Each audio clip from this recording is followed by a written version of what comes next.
na nioma abo nyansa no ama niama nyansa no ono so no waboye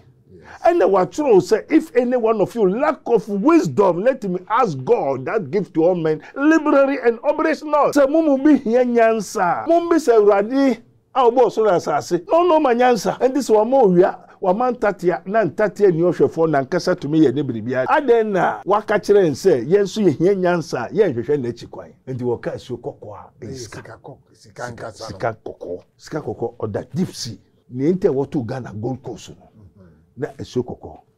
owo deep sea na nanije o man Ghana ho pa enti obebo na ekura ko tepa Kumasi ho and all the man na bebo kura no motrase no motini nche no mu no energy ho anu akopu na no sa ti abrofo no beto no say hey Gold Coast campo ano Gold Coast into oba anti abrofo ni nya wo hu sa sika wo jama Kwame Nkrumah eye sika kitwa anti tama wo be ye Ghana no so no ye nsuo bi a owo Guinea ne ba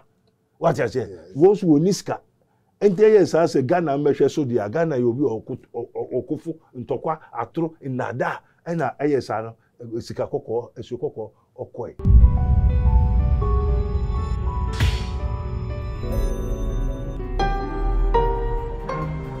Mystery TV Omaima memamu nyina atena ase na sede ye kan no Mystery TV so enie na ye wo dwumadi ahodo a ye de bremu emu baako ene mpanyinsam na sabre ye duru mpanyinsam so sede ye yakan kasa etie no ye wo kasa ahodo ana sede ye ho a ni nyina nso no e wo nkyerase na e wo asekere etomri bi wo ho a ye ntuma fira ene ye nan ne ye abasa ye hwi kura no e kan sam na ni nyina nso mpanyinsam mu na abetimi ye ho enu nti ene ye de mpanyinsam akasa adwumadi ho no enu nti sabre no ye befa abebuo ene ye de ahya ase na mu ye de abebuo ahya ase no ebe kakra no ye bekọ kasakoa ye bekọ ahodo ni nyina mu amamohu na fe ye kina obi gina baabi na wo kasem bia na watumi hu sei papa wo obu mebe papa ye kasakoa ana ye kasantwi na oka ya me nso mate ase na wo nso odi esine so enti sabre de mpaninsem na ye ba me kwakoto nkra me ba pa ye de beto amoso montwe me ba se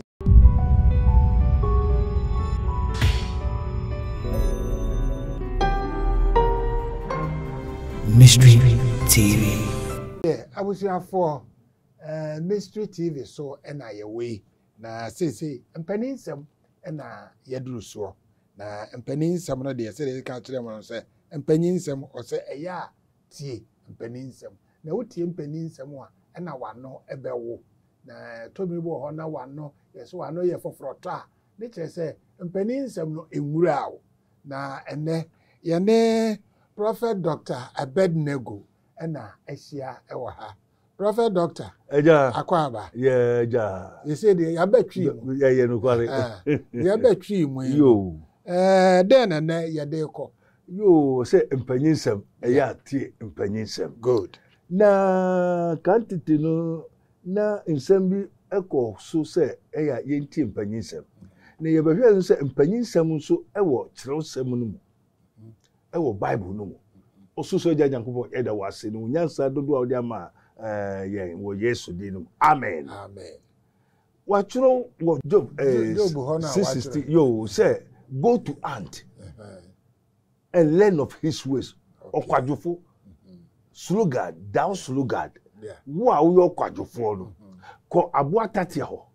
na ko sua nyansa na ehono eye kasa emu ye duru entino dakro na maye mpabo binumu ni adia no oh se onyame aka se na wachro anase wachro wo mu se yen contact ho enko so nyansa enne na se me hwe ntate achikwan mbajo cheni let me tell pa na ehwa na fede me be start ewuramu just atoti akure ya wo penechira me penechira kwan enti me wuramu a me ko ha what's a intati ani ha mekɔ ha what's intati ani ha mekɔ ha what's intati ani ha ana ni nyina ɛyɛ kwai mu what you say kwan mu na wugina kwai mu kwai mu ha so intati ani so ko wiram yeah they say wo kwai mu a wo pa tatia yes that is the mystery of botanicus botanicus no nnua forest amboadoma adibia eye kwai forest to hwe tatia dia eso ko kwai mu so tatia oni fie amen enti me ko dua ho a o se tatia ni ho me ko ha o se tatia ni ho me ko nsuo mo o se tatia ansa na fe me pese me bon crofo bi de we spiritual matters amen ye ko du be bi no se me ko bi sa kwa me na Kwame na ni no. Enti me gusu ya de na Kwame na bai. Na so me ya abo tatia. Na tatia pani ena wo se dese me bo ago. Ena me bo ago. Ena Kwame na epie. Kwame na o se eja akwaba. Na so me so e momo moni yo ni aduma. Na me pe abotatia ni tatia hene na me bisa no se wa turo se ko atatia ho wa okwadufo na o hia nyansa won ko ntatia ho na ntatia sirwe aja na de na o sirwe eno so ampa wa turo ama odasani ba de sa tiro no enyema womu enwaduma eyema adasa na esan se adasa nso nia wo twiro maamu no mo nti ase enti ejiro na wo twiro ma adasa no onipa adasa ni onti ase na senia o twiro yi no this so sanko nia o twiro no ho oh that's someone satan so maya komche mawura sunsun ma ye bribiara we call it spiritual vocation and sana ubenya sa these deities to speak to them and you just easy yes enti me bisan say o say yenko agbo tatia ho one intatia oni hwefo oni homa o te homa na say so oni homa obesua oni homa obesua mo papa nya me chira enti mo ni homa wosua ana abwa tatia hine o se oni ohwefo oni homa on se ni obi a oboa no na so ye na de pe ene nemre mu ai awurade na odasani wa assemble ne po enti no tatia hine se minko bisa obo ade ni a ochoro enti ehwa pe na me hu se nsuo bi esi esio na esio ne bai na ogwan fita ene ne ba ana esio tatia wachuro se yen tatia no se asem na wachuro ma odasani hu nti ase e se woni homa woni ohwefo as a pastor obi oba church no won ko school won su ade enso wo ye won biribia how possible je say ejerema onwo fufu won ko hospital abwa nye biribiara onipa ye but they are doing their everything perfect why entiminko na menko bisa obo ade ni otoro ade no entiminko bisa ni otoro bible entinsuo no so bisa say no otiem kwaku na be ne wa na so me passe mi na Awurade se yen contact ho na me bisa na 9:30 ho se be nko obo ade ho Awurade na ochoro so se monko ho no se onti ase mo bible no mo asem na wo choro ma mo no mo onti ase enti konia ochoro no na se say no mo ni pastor mo ni guidelines ehoma mo ni leader. How do you do your everything in your kingdom? You say Ghana, your president, your institution, your constitution, your gold, your boxer, magnet says you own here. That is only pen nimuji. nti no nipa bre no but aboa onsu ahwe onko school nso wo ye won biribia why anti hola na for the mesame ya na for the dismissing all the angels expressing na ena omokwe anti no last minute na mesa friends you no esio bra no say papa makacho se ko we jane ho oda so gina so na say your friend say makacho se ko we jane ho na say anti insurance mo kasa first na me say insurance kasa so wakasa mo wate wakasa mamate and say anti de bia me na mo mi we ja wo ho I say obo ade ye we ja ko ni ho na say na de dada na ye bre otie metie opa anti ye we ja bi wo ho na ye bre onipa bre se wonnim nti mo anti bre onipa bre nyina ye de enim na sentatia oni eja oni ohwefo oni homa onko school eboa biara ni wo school enso wo ye on biribia pepepe enso nipa wo eja wo homa ye suade ye wo okandifo ye wo hwefo enso ye ni ahoden ahoto because ye nim ye eja no enti esuo ne kai wie nam so yo mo na meye den na makoma eja no na mehu eja so se minim why na akonyame ho na why na enim onyankopon Ekura note. Enti last minute na esuo ka tem say makacho say ko weja no. Na hwehwe weja no. Enti me ye dem so me hu kwaya me fa so afro nyame. Enti meto osunsum no anajuna ma ye vocation na ye all spirits. Me frère Motia, me frère Angel, me frère Sumai, me frère Spirit. Yeah, I say no. They don't know God. One can say so wonimu no wa kire o. Say Onyankopon o hani. Esuo no nse ko. Esuo nse me nko. Anti no afedie me to sa na afedie ebeyi am say aw. Kase, yes, pena. Eja, me dase, what's a member on chain? No, say a chero seven and pa, me na mema wo chrowe. But mo tiasie. Se mama abo nyansa. To me ring, to me ye bribi, to me ye nyama. Mamo wia, and to ma ofra. Daya all them, aditia. O finifie ni wadware ni wabeye adwuma abo adisa na wakoda why na mo owia nyansa ni nyame abona na nam amen wo nyina kuta nyansa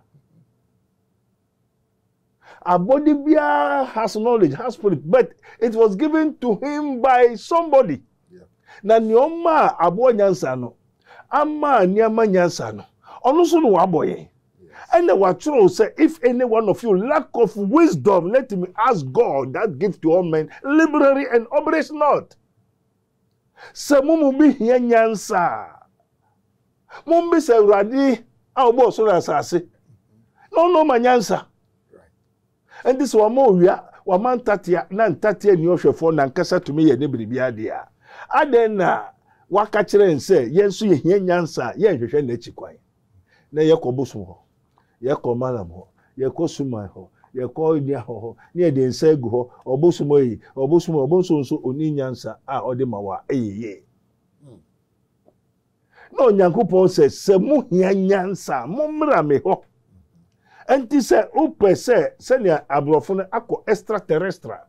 akọ UFO the aliens abrofo no chinyina they seek for knowledge wisdom understand that is called a technology.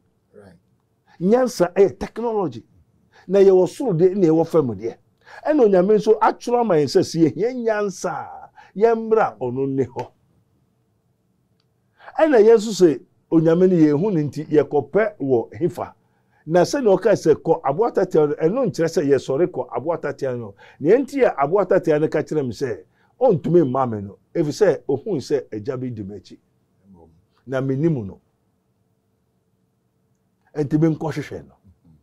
enti also o hwehwɛ obey there ubomu a yebebio ubisa odbema enti me be ye ade ni nyina wie no so ade no ni enti nipa bere obere nyina de enti ye hwehwɛ ye mbom ye mbisa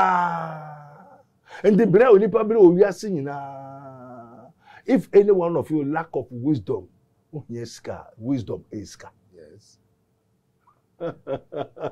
also obi oskani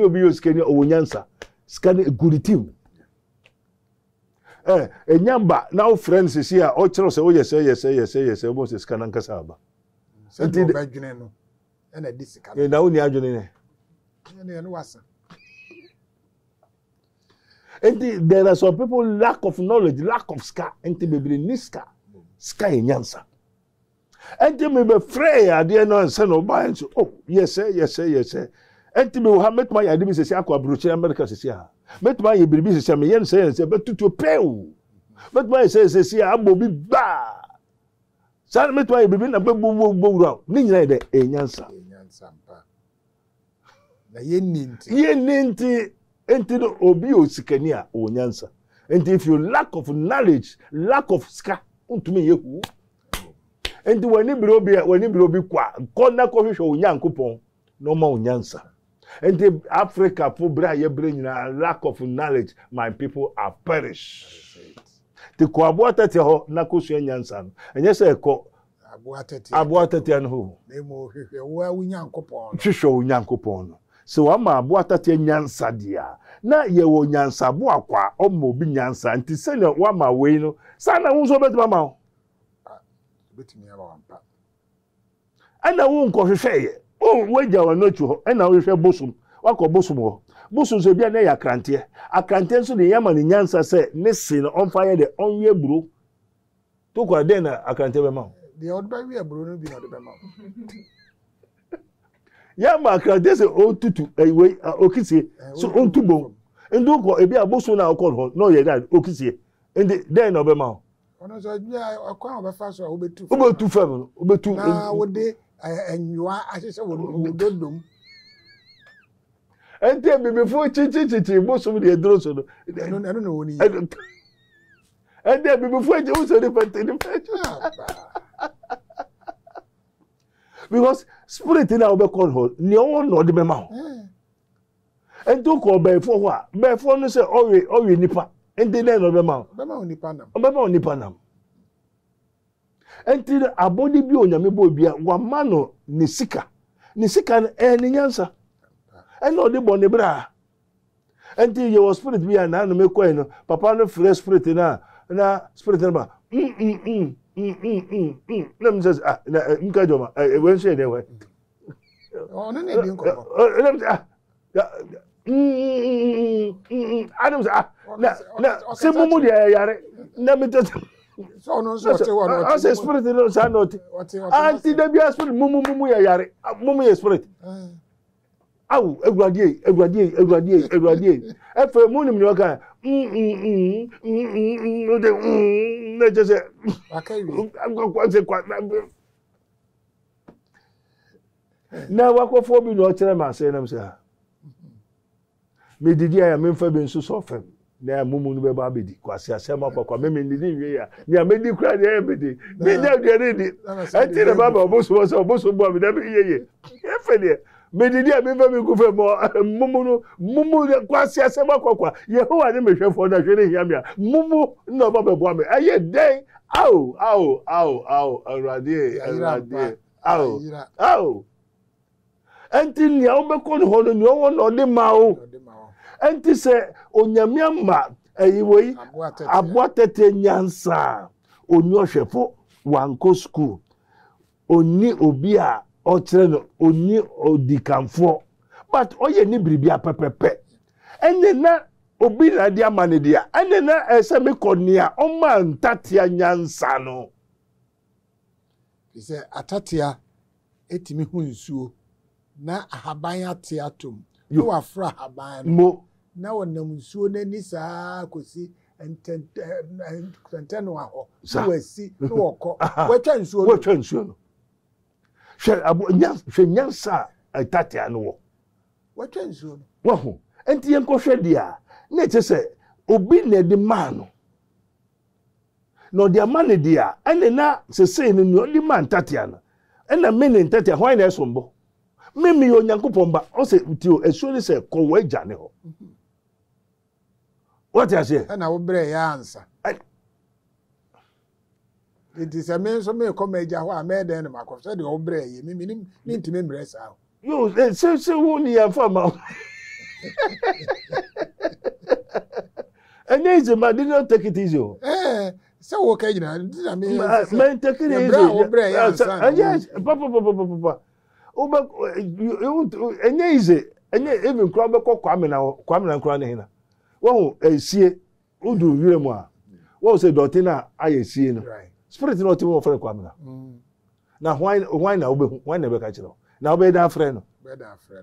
because ono what ni sie o ti ni sie wo bagu a wonte o frɛ na wo ma wo be da frɛ na mo enti sa onyame ma ntatia nyansa dia ɛhɔ na mehwɛ wo se hwewia wo ho me wo ha na wo se frɛ na me frɛ eyiwe osram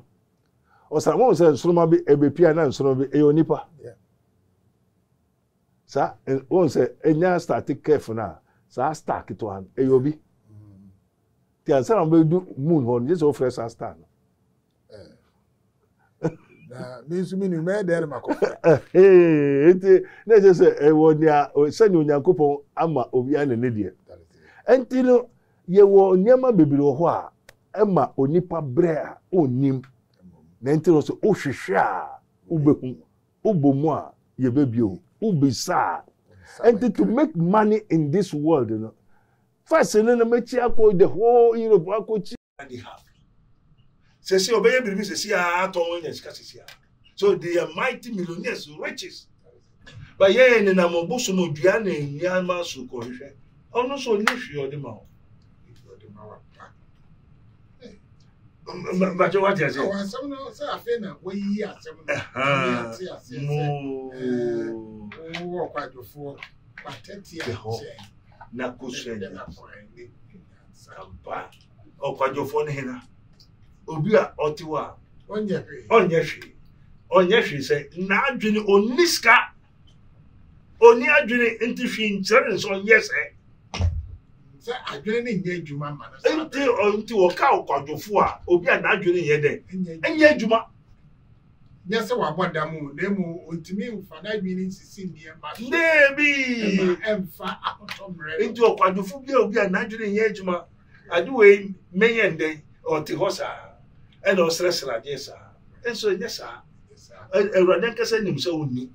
mra obo ade ni nyina wie na oyi nti e won nchen odipa adwene ni sika owonyame wo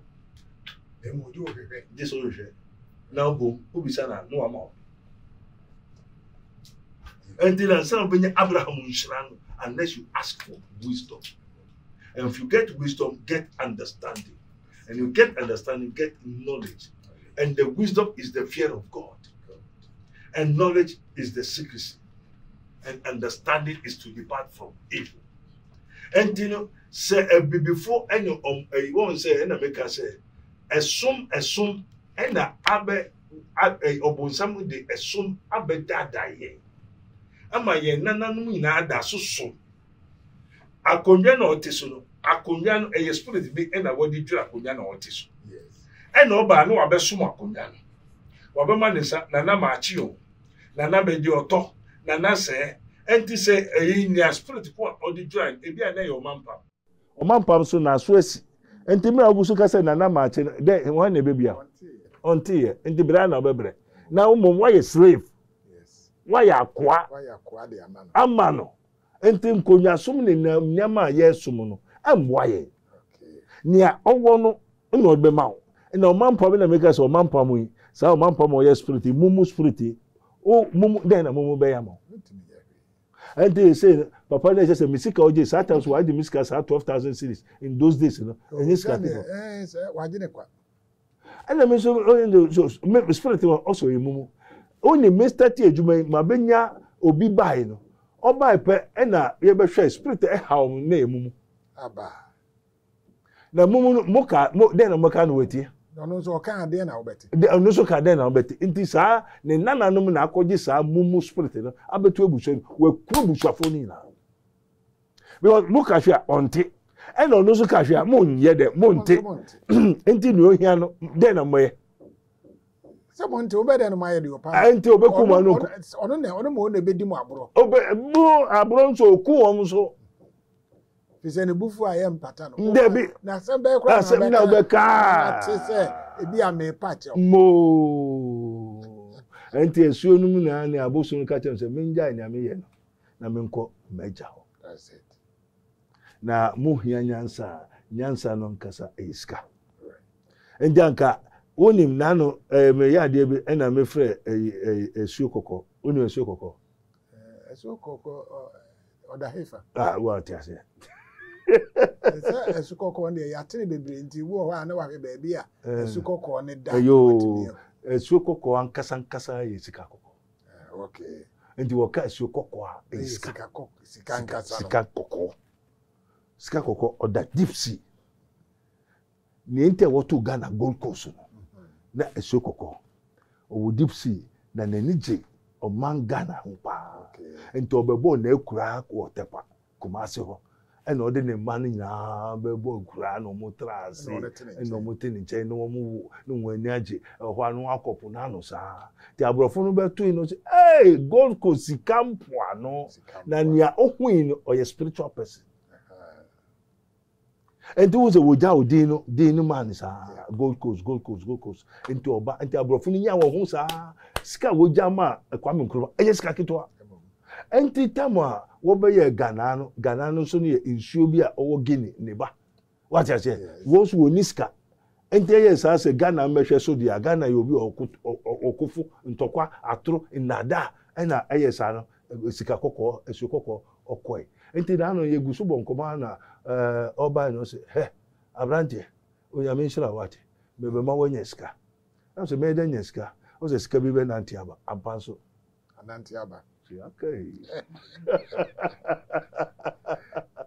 unim sena anka Ghana no eye Gold Coast no anka ye ntufemo wona nsoto nsusu na eko na neska o satetre no one sesebi sa no ka kire me ye na nanom no one sesebi enti ewo mu wo sesa nsota nsota o sanka atre unama untufem Ghana eye Gold Coast na no maso mo kan se nsuoto ano no hwe abehwe na ayeko no amaso wo se Gold Coast anka ye ntufem obi eni odi dade betufem so ko hwe ska no obeba surface nti nsuoto na ho na usisa bia bo na okoto an waye no atras na fede se opeso ye bibia na mo na mapa mo no ani ya pa mo no efse mo na mo som niam bia nsese mo som akofo niam bi sa asesa ye shabre enam dade nyansa enti mpanyisem ya tie mpanyisem yo abusuafo mpanyisem ya tie mpanyisem na Prophet Dr. Abednego ena wadebreye na kwano ena wo Invisible Teaching Hospital ewo ensawom ureko se opeso frena just abri your telephone number na abegu TV na se na so me bo e di akan o yedi kan no 027 897 7215 027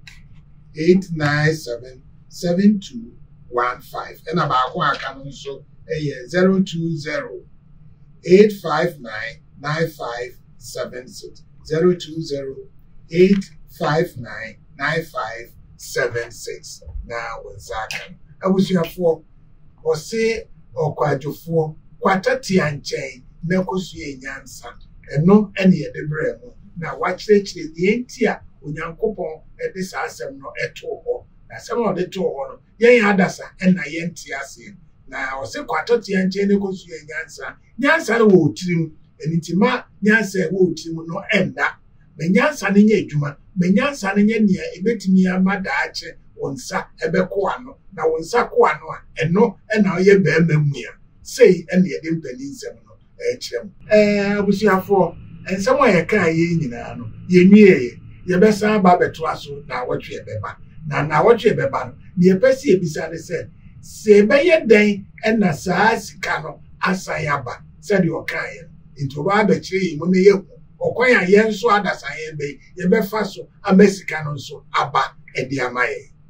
empeninsem eya tie empeninsem medamase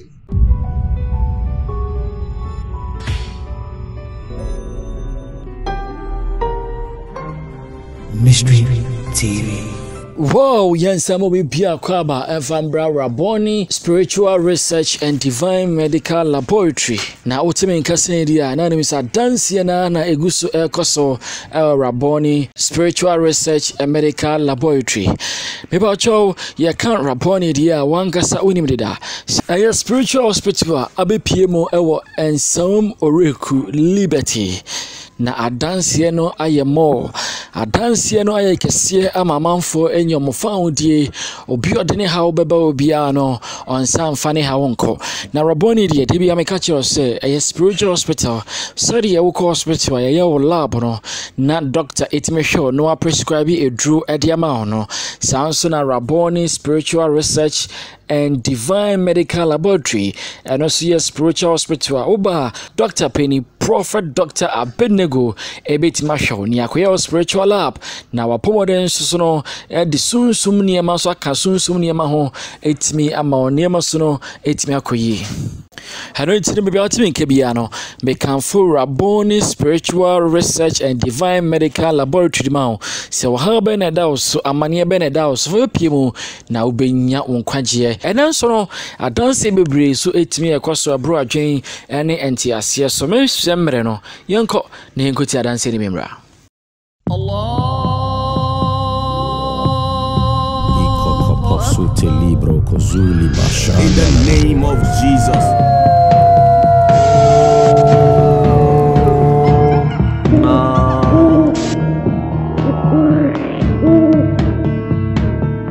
Without shedding of blood, there's no remission of sin.